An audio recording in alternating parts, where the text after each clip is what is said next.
Cool. So you Okay. can find it. So this is Linux parts, basically the file system in Linux, or the folder structure and what it means. There's, yeah, if you come from Windows and you just start using Linux, then it's just all these parts and you have no idea what the hell goes on. Okay. But the idea with Linux is that obviously Windows was originally made to run on a PC with one hard drive, a PC, and that's it. Linux was much more built to run in different environments, on different peripherals, with multiple storage types and storage devices, and be configured in multiple ways. So that's why with Linux, for instance, a lot of the parts, if you install an app, it will dump files in a lot of different places on the system. When in Windows, everything sort of goes to one or two folders and that's it. And I'm just going to go through these folders. But yeah, if you install an app, it'll put stuff in etc, in home, in temp, in user, in var, and yeah, so it'll put stuff in all those folders. So what Linux did is they looked at the type of file you want to save. Are you just saving data? Are you saving an executable? Are you saving configuration settings?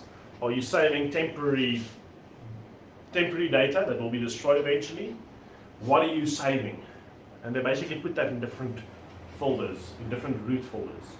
So what you can do in Linux is, because certain memory is, let's say you're storing massive chunks of data, then you might not, or big files, that's basically, let's say images or videos, then you might not want to use high or low latency memory. You want to use high transfer memory. Okay, but if you save, let's say, variables and temp files, or lots of small files, or configuration files that needs to be loaded quickly and saved quickly, then you don't want high transfer memory, you want low latency memory. So you can actually, whenever a request goes in, you get data back quickly. So technically you can set Linux up, let's say you have an SSD drive. You can mount certain of the folders on the SSD drive and the other stuff on the hard drive, so that your system runs quick, apps runs quick, and stuff happens quickly. But you don't, obviously because SSD drives are smaller, you have a limited space. So you can still make it run exactly at the same speed as if everything was on SSD. But just by removing the right stuff to the hard drive. Because those transfers, you won't really see the latency. Okay. So that's the whole concept of Linux, is to be able to be flexible, and that's why Android, for instance, runs Linux. Windows obviously did manage to get a mobile thing running, but it's not as powerful. The Android one is just much more powerful. So I'm just going to go through all these parts, explain to you what these parts are. This is a bit of an overview. Like I say, usually these videos are just an overview, just so you have a general concept of what's going on, and the rest you can Google. But this is just basically, if you do Google something that you're not completely in the dark, you have sort of no idea what is going on. The first one is your bin directories. There's a couple of them. There's normal bin, there's S bin, and there's user bin. Most of the executables you'll actually find in user bin. These two, however, I'm not sure which way around they are, but I know one folder is for your generic Linux kernel executables, and the other one is for your distribution executables. Let's say one's for Ubuntu specific, your distribution. So this one might be Ubuntu specific one, and this one for your kernel. I think this one's your kernel, if I'm right. This one's your kernel, and this is your distribution. And this one is usually all the other stuff. They usually use USR folder just to specify some of these root folders. They'll actually put in the USR folder as well, just to separate it, to say it's more for your specific installation. It's not really generic stuff. So let's say you install new libraries in your system using the apt-get mechanism. It won't actually always install it underneath the app. Sometimes it'll actually install it in /user/lib, because it's more custom to your installation.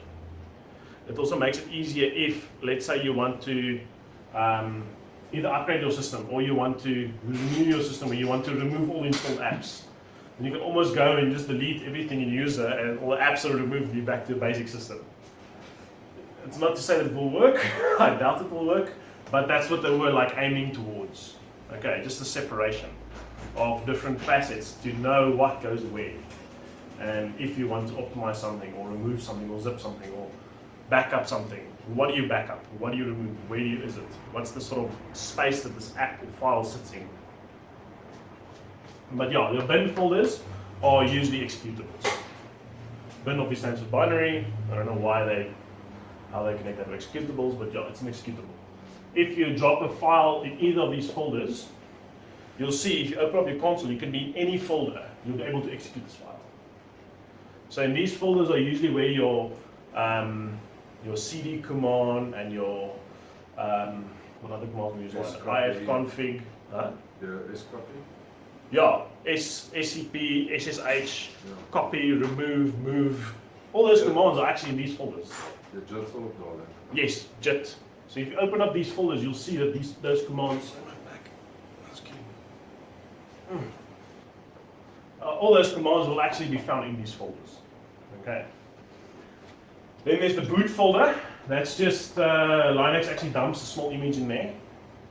That is just for your computer to, when it starts booting, it just starts there. It's a very, very small. I think your actual kernel gets compiled in there, if I'm not mistaken. Okay, mistaken. Your actual Linux kernel. It's a small image. I think it's about 32 megabytes that it just dumps there. There's actually also partition your hard drive. Oh, yeah, that's another thing. This whole folder structure. That's not necessarily to say that everything is a folder and it's on the same hard drive. Linux obviously can use mounting as well as soft links, so you can move stuff around. So the folder user bin might be on another hard drive. Then the folder just user, USR. Yeah. You can actually set it up that way. You can actually set up that boot, for instance, is actually another partition in the hard drive than the rest of the stuff, because this is using the boot partition. So what you see here is not necessarily actual files in the same hard drive. They can be stored in various places, various hard drives, various partitions. Proc, for instance, is actually not files at all. It isn't files. This is actually like Linux's registry. If you go here, if you actually take this hard drive and you put it in another PC, there's no proc folder. This is actually access to memory, like RAM, where it stores certain variables. Or maybe it gives you access to the kernel. Because Linux uses files for everything. If you open up a socket somewhere with TCP connection, actually somewhere, I think in Proc actually, it creates a file. And if you write to that file, it physically writes it on that connection. So it just makes it easier. What they try to do is have one medium, and the medium is files. And with that, you can do anything. You can even switch kernel options on and off, like I showed Virgil the other day. You can actually enable, you can actually tell your kernel to act as a gateway by just writing the one to a file in Proc. You can change file limits, you can change memory limits, you can change a lot of stuff by just writing stuff to the Proc folder. And it actually tells the kernel, do this, do this, and do this. Change these configurations, reload these settings. But you're just reading and writing from folders. So it's a very generic way. Now, if you have a new platform, let's say you make a new language, like C++, let's call it V++, for Virgil. Not Virgil, Virgil. V++. Now you don't have to have all these weird kernel connections. The only thing you need to build is the ability to modify files. And now already like 80% integrated into Linux. You see, so it's a very cool concept. Okay, dev, that stands for devices, not development, devices. So all of your devices plugged into your computer, like hard drives, USB devices, COM ports, printers, webcams, all sorts of funny stuff, it will be in here. So sometimes, let's say you plug in a video camera into or a webcam into your PC, you can actually just go to this folder and see if there's a video 0 file. These aren't as well, it's not actual files. It's just like a view into the kernel of what is linked, what's available. So all your hard drives, for instance, will be here, as well as their partitions also be here. So your hard drives will be usually SD something. Okay. So It looks SDA like a will be your serial number. first hard drive. No, not serial numbers. SDA will be your first hard drive.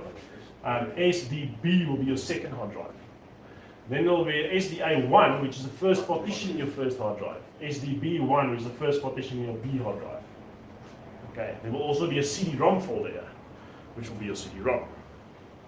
Okay. And usually the TTY, like USB devices, let's say you plug a modem, a 3G modem. So is that thing still running? Yeah. A 3G modem into your PC. It will say TTY USB 0 or 1, 2, 3. So that's like the COM connection to your modem. Sometimes we'll actually add 2 or 3 here, depending on how many features your modem has. So it's a nice way to see of what is actually available, what is actually plugged in. And it will only show there if the drivers is configured correctly. So if it doesn't show there but it is plugged in, then it means there's some driver issue. You need to go and update the drivers, and yeah, the kernel actually can't recognize them. Okay, let's leave that there. Would that be your PCI cards as well? I actually don't think so. These are actually not direct hardware. Yeah, This is a layer above that. So it will take the hardware and it will create whatever the hardware does and then put it in here. Okay, so it's not, you can't see what's plugged into USB port 0, USB port 1, or PCI slot 1 and PCI slot 2. It's a level above that. So it's not hardware level. Okay, it's sort of a kernel mapping, if you want to call it that. etc, a very, very popular used one. This is all your settings reside. Any app. So if you're looking for settings on any app, go to etc. It's usually etc. So usually, let's say you install Apache, then etc/Apache2 will be Apache's configuration settings. If you install PHP, etc/PHP will be PHP settings. SSH, etc/SSH. Okay, so the next folder inside here is usually your app name. And whatever's in there is your settings. There is another one in here, and that is etc / alternatives. That is a Ubuntu specific thing, where what they do is Linux supports soft links. Soft links can, to a certain degree, be compared to Windows' shortcuts, except it's a lot more powerful. In Windows shortcuts, if you can't browse into the shortcut via the command line, for instance. NTFS itself doesn't support shortcuts. So NTFS is the file partitioning system for Windows, and that doesn't support shortcuts. NTFS doesn't have that feature. So what they do is they dump a file, and the file is I don't know what it is, .short or something, to indicate the shortcut. LNK. LNK, yes, yeah, something like that. And Windows then knows that the LNK partition is a shortcut, and Windows will open the file and look what's in the file. Okay, but Linux's partition system, which is called EXT, you get the EXT 1, 2, 3, and 4. The latest one is 4. Ubuntu, all Ubuntu, everything runs on 4. Android also runs on EXT4. So that actually has built-in functionality for shortcuts. So that means you can actually browse into a directory using the shortcut, and it will be as if everything is in that directory. The path will just get longer. But meanwhile, in the middle somewhere, that's actually a soft link or a shortcut. You can just browse into it. Whereas with Windows, if you go to a shortcut, it'll actually completely change the path to where the shortcut is pointed and starts with that shortcut and carry on. You see. So etc alternatives is actually a list of links. And what we usually do is in these folders, we create a soft link to here, and then from here we'll create a soft link to wherever it actually needs to go. So what we basically do is for Java, for instance, the Java executable, we actually save in user lib JVM. That's where we actually save the Java executable. And then we create that's the Java executable. Then we create a soft link in here. And then there's another soft link in your user bin folder that actually points to that one. So the whole idea is that if you have multiple Java versions, or multiple Skype versions, or multiple Firefox versions, or multiple versions of something, or maybe something with the same name but it's different apps, then in this folder you point which one is actually used by default. That's the idea. Okay. So yeah, it's just etc alternatives. I think the reason they do it here is because of permissions. Why they don't just do it there? And also, there's 3 paths here, so which one do you edit? You don't know where the actual thing is, but here you've got one path. All the soft things that's basically changeable is in there. Home folder, that's usually for each user. So each user that has an account on this PC, all your PCs have one account, and that's you. There's technically another account, the root. I didn't write it yet. And with Ubuntu, there's a guest as /root. Okay, so there's a root folder as well. The root folder is just the home folder for the root user. Okay, so usually if you install an app on your user, you'll actually install obviously here will be / and then your username. So if your desktop and your documents and your videos and your pictures, all that stuff will go into this folder. Even if you install apps, will go into this folder. This is user specific. So lots of times, I know in Windows it does that. When you install something, it will ask you, do you want to install this app? I don't think it was. Laka. So yeah, in Windows it will ask you if you want to install something as a user, as this user, or system-wide. Linux also has that. Usually if you install something as a user, it still installs it on the system, but all your configuration settings for this app will be saved in your home folder. If you say system-wide, then it usually puts it in the etc folder, or wherever else. Okay, so that's the differentiation. In here there's also caches, there's settings, there's data files, there's lots of other stuff in here. This directory also gets very complicated. I'm not going to go into that. You can just browse through the files and you'll see. The lib directory, that's typically where your libraries reside. So this is libraries like basically DLL files. Just Linux's version, which is normally SO files. So in here you'll find a lot of files that's .so. Okay. So in here will be a lot of files called .so, and that's your libraries. If sometimes when you run an app, especially when you compile a new app, the app will tell you can't find this lib.so file. Usually what you can do is you just search your system, find this file, and you just copy it into this directory and it works. Okay, this is a quick fix. There is another lib folder in USR as well. So there's a USR lib as well. /USR/lib. What am I doing here? Lib. This is the one where we usually copy Java in. Okay. That's basically the folder. It's basically a list of libraries. The media folder, that's usually all your external hard drives are mounted there. Or additional hard drives. Because your main hard drive that your Ubuntu runs on is usually mounted on /. So your root path is technically where your main hard drive gets mounted. But if you have any additional hard drives, it will mount it in media. With the latest Ubuntu, it's actually media / your user, and then it's either your user or the drive. But if it's the user, then the next folder is the drive. So with Ubuntu, it actually looks at who mounted this hard drive, what user, and then it mounts it underneath that folder. That's just to basically satisfy certain permissions. And then it just puts permissions on that folder, then nobody else can access that hard drive because you mounted it. So it's just a little extra layer of security, but that's very new.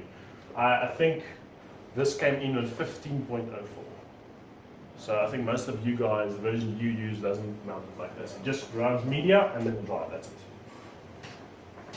Okay, Proc, that's the awesome folder. You really must go through there and list the stuff. What you can do is you can cat stuff in there. Cat means print out a file to the console. So you just go into that folder and you just say cat and whatever space, whatever something else there is. Let's say like mem info. That'll print out the mem info file in there. Like I said, these aren't actual files. These are like memory registers, if you want to call it like that. And then it'll actually print out your memory info, like a long list of what memory you have, what's free, what's in swap, what's the limits, and lots of things. There's memory info, there's CPU info, and in there's also a lot of folders with numbers, which is quite powerful. It'll be your process ID, Proc ID. So in there's obviously a lot of other folders as well, like sys, net. But if there's a number, so it's just 1, 1, 2, 3, 8, that's actually a process. This is ID. And if you go into that folder, you can see any information regarding that process. You can see what use it is, how many memory does it use, what files it's got open, what TCP connections it's got open, what sockets, and all sorts of funny things. You can see everything in there. Okay, so just go through the folder. It's really interesting. Just to go into those Proc ID folders, just see what you can see there.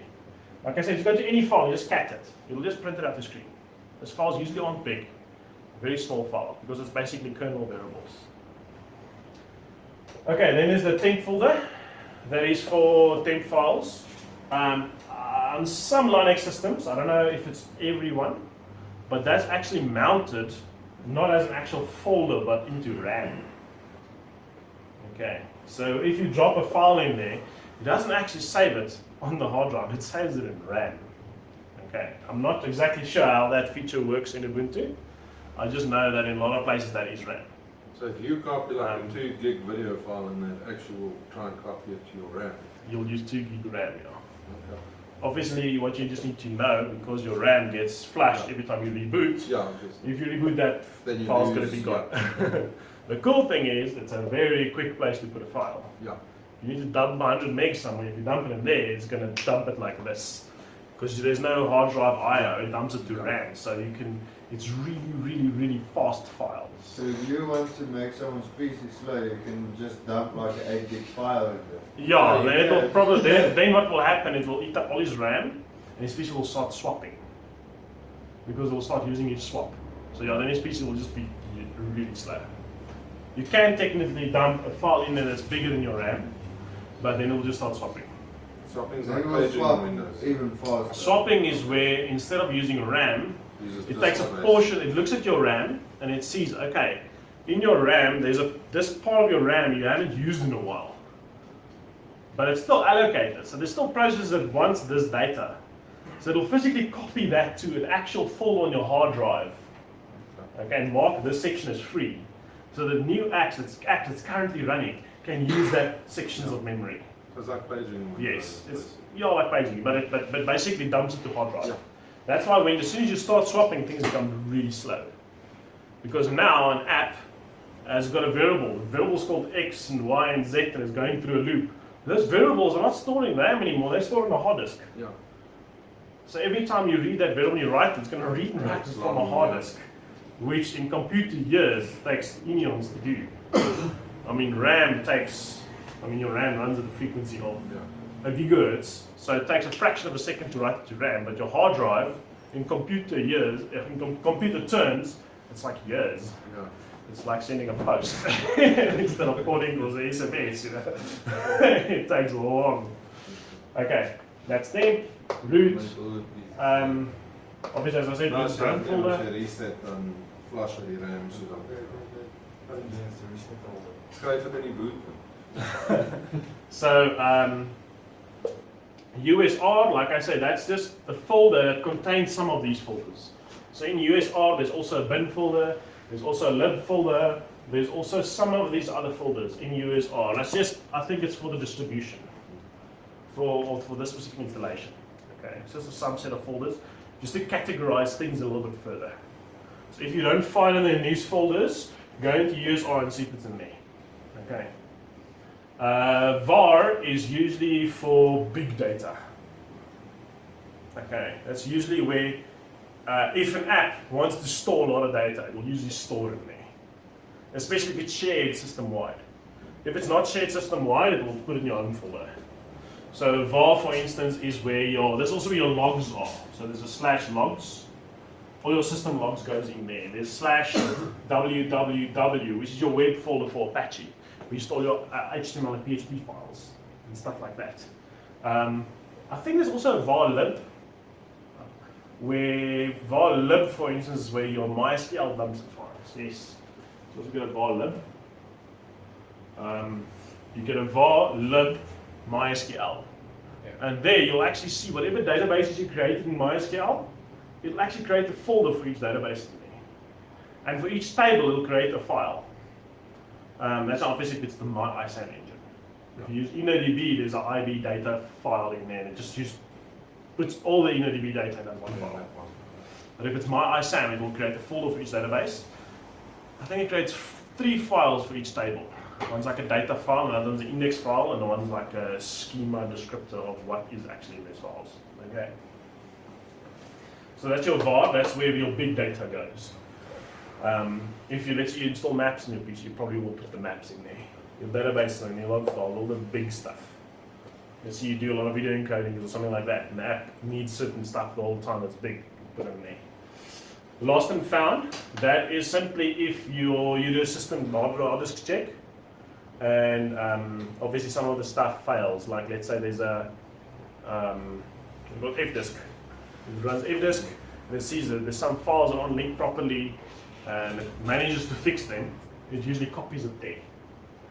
Because sometimes what happens is the files folder and stuff has gone corrupt. So it actually doesn't know where this file is.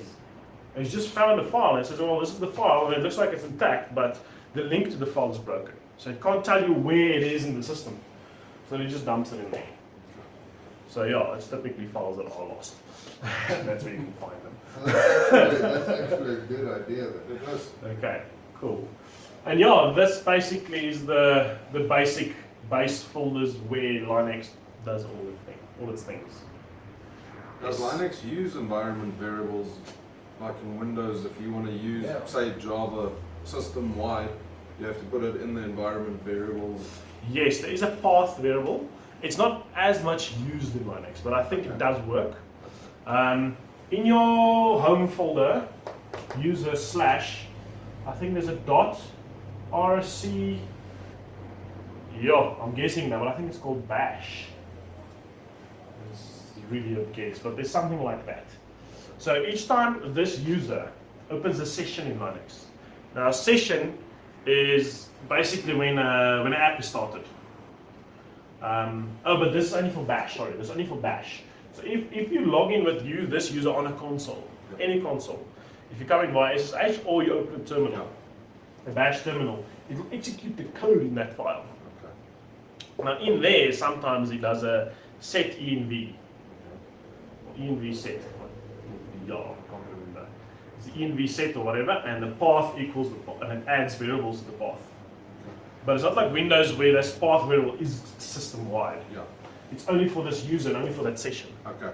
So if you have a terminal already open, and then you go and you edit that, the already open terminal will still run on the old path. Okay. This is all to do with security. Yeah. So that you can't hack anything else that's currently running and stuff like that. Okay. Because Linux is also based around security quite a lot. Yeah. Okay. Cool. Anything else? Make sense? Yep. Cool. But yeah, the rest you can pretty much Google. At least you have like a bit of a base footprint now of what's where. Awesome. Awesome. Cool.